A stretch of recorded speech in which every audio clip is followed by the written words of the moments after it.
Hey yo, what's good everyone? Welcome back to my channel. This is Mauro and today we're gonna do a new reaction. This time it's gonna be a little bit different.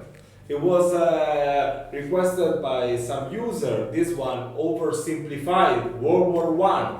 It's gonna be two parts, so I'm gonna make two reactions. I'm gonna make this one first and then in a couple of days I will do the next one. And before I start the video, I don't know. It's been a long time since I stopped going to school, so I don't remember that much from the history books. I think I remember much more about World War II, you know, with the Nazis, the fascists, Hitler, of course, everything that happened, you know, and World War One.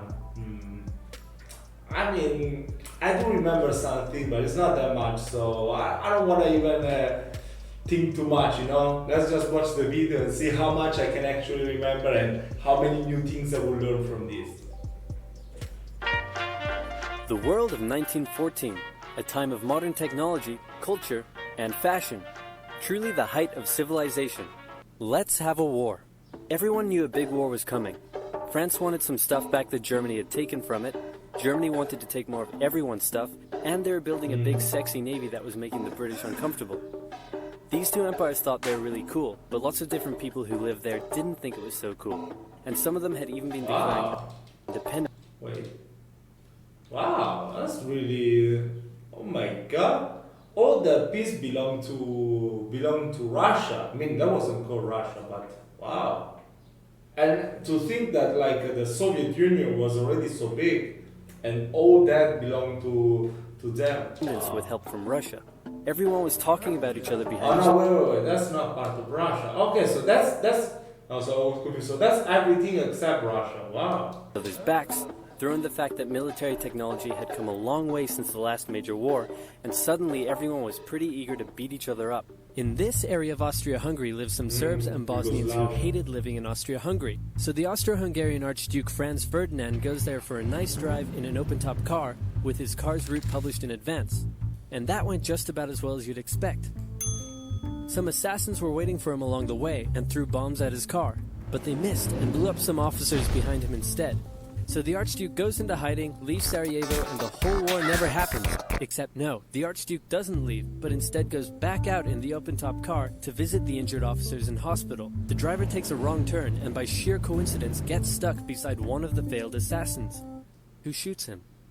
Wow. Austria-Hungary Talking about the luck, huh? is understandably pissed about all this, and they think the Serbian government had something to do with it, which they might have. So they go to their ally Germany and say, hey Germany, we're going to declare war on Serbia, and Germany is all for that. So Austria-Hungary send a big list of impossible demands to Serbia, and when Serbia refuses, they declare war. Austria-Hungary and Germany are friends, and Serbia is protected by Russia, who's friends with France, so they'll declare war on each other. Montenegro joins in too. France and Britain also have a kind of alliance, so when France says, hey Britain, you got my back? Britain is like, He got my back, LOL. This is so funny. But that's good, you know. I think this is the right way that history should be taught. If when I was in school as a child, the teachers would have taught me history this way, I would be watching this video and knowing everything they're gonna go to say, you know? Sorry, I can't even talk right now. I would remember everything, you know, if it was explained in a funny way like this. Except they have to do it so boring, so tedious, so you forget it, of course. maybe. And then they decide to stay out of it, which is great for Germany, because Germany has a plan. They know that Russia is so big and clumsy that it will take them a while to get ready for war. So with this guy in charge, Germany will send all its troops into France at lightning speed while Russia's getting ready. Wow, so Germany was the starter of both the wars, basically. Yeah, World War II was started by Germany mostly. Defeat France, then move all the troops to Russia and defeat Russia, and then we all speak German and eat Pfefferpottast every day. Just one problem. France has loads of forts and defenses along its German border, and Germany can't waste any time fighting them, so Germany decides to go around them, through Belgium. Belgium is neutral, but Germany wants to march 750,000 troops through it to get around France's defenses. They're hoping Belgium will just kind of sit down and shut up, but they don't.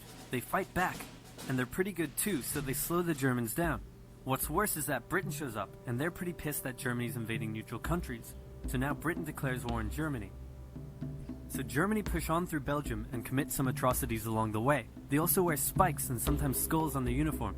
So if you're trying to not look like the bad guys, good job. The Allies have a propaganda extravaganza, and this starts having an influence around the world, notably in America.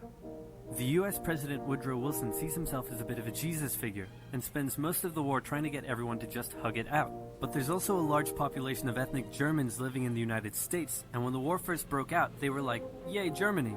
But now that they're committing atrocities in Belgium, they're less enthusiastic. Let's play Spot the French Soldier. Did you see him? Easy, right? He's wearing a bright blue uniform with red trousers. And do you know who else spotted him easily too? The Germans. So when the French were slowly marching in columns through the countryside, the Germans easily tore them to shreds with their giant guns. All the nations involved in this war went in with an old school war mentality, and all of them had to update their uniforms and tactics a lot during the Great War. Because this war was going to be like nothing anyone had ever seen before. Russia's ready for war, and way earlier than expected. Hey Austria-Hungary, can you get on top of that? Oh yeah, sure, we've got this. Nope. So Germany has to send some troops back to the east to defend against the Russians. The chief of staff of the Austro-Hungarian army is this guy, and although he is handsome, he turns out not to be the best military strategist. Austria-Hungary constantly ignores Germany's advice, and then comes running back to Germany whenever they get in trouble. Austria-Hungary even gets its ass kicked by tiny Serbia, who repels all their invasion attempts at the start of the war. It's better news for Germany in the north, though, where they almost completely wipe out the Russian Second Army. Back on the Western Front, the Germans continue advancing and are in sight of Paris. At this point, anyone would be forgiven for thinking the Germans were going to get that quick victory after all. But then things start to go wrong. The French commander-in-chief knew something had to be done, and he ordered his armies to stop retreating. In the resulting battle, a gap opened up in the German lines. If a gap opens up, the enemy can use it to flank you from the side and behind, so the German armies have to retreat. The Allies launch a counterattack, so the Germans dig into defensive positions. The Allies wow, this is oversimplified, but that's not simple at all. the same. Then both sides move north, trying to outflank each other along the way. When they reach the sea, they're in a stalemate with trench systems running the whole way from the coast to Switzerland, the beginning of trench warfare on the Western Front. Here's how trench warfare works. Two opposing lines of trenches with no man's land in between. One side would pummel the other with hundreds of thousands of artillery shells, sometimes for days at a time. This had a huge psychological effect on the soldiers, leaving many shell-shocked. Then, the attacking troops would leave their trenches and rush across no man's land, a muddy wet mass of shell craters and barbed wire. The defending trench would unleash machine gun fire on the attackers, inflicting thousands of casualties. The attackers would send wave after wave until either they gave up or the opposing trench was finally overrun. There would be months of fighting and the deaths of thousands in order to gain a few meters or kilometers of land.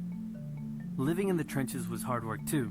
Corpses, mud that could swallow you whole, pools of poisonous water, rats, disease, the smell. It's insane that millions of soldiers put up with these conditions, and commanders ordered them to do so for years.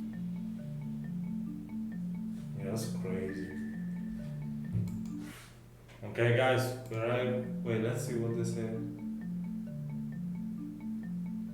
Okay, let's just wait. Okay, guys, this was the first part. Oh my god. I mean, it's really interesting. I mean, it's not that easy. It's not that easy. I think I have to watch this video a couple of more times, to... it's because it's kind of confusing, going very fast. Because of course that's oversimplified, so they try to cover something that would be so long and teach us in just like 14-15 minutes. So of course it's gonna be a little bit hard to follow fastly. But it's alright.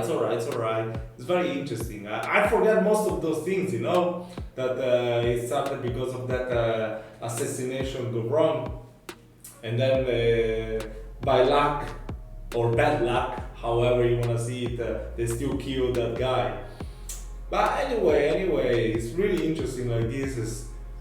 Of course, it's very sad to think about this. Think about how lucky we are that we were born in an era that doesn't have any war like this. I mean, there's still war we are lucky. Some people is lucky because in some part of the world there's still wars, but it's not like all over the world. I was born in Italy, so there was no war since I was born, so I was pretty lucky.